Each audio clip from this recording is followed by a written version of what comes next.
the way that our minds work really matters. Whether it's how we think, how we feel, and also what we do, because the way that our minds work directly affects our behaviors. In a way, these are all interrelated: thinking, feeling, acting.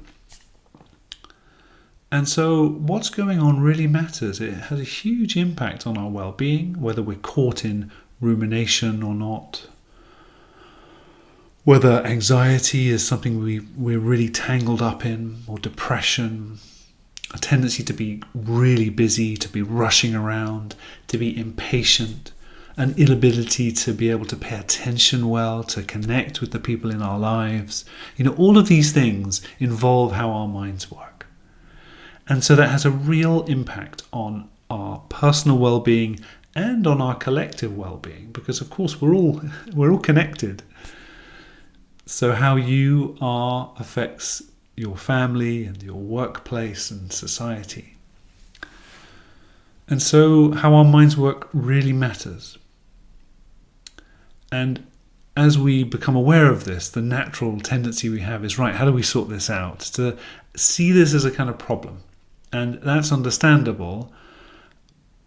But what can be more helpful is to bring a sense of real curiosity to this as you start to notice, perhaps, oh gosh, I'm caught in judgment again.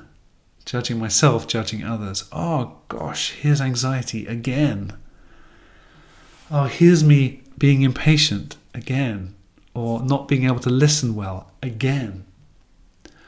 Rather than meeting that with a sense of frustration and disappointment and more judgment, as a very first step, what can be really helpful is to bring a sense of curiosity, even a sense of delight in noticing all of this.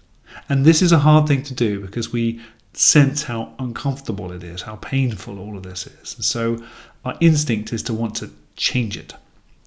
And we can change it, but actually the first step in being able to do that is to meet it with a sense of curiosity, of delight.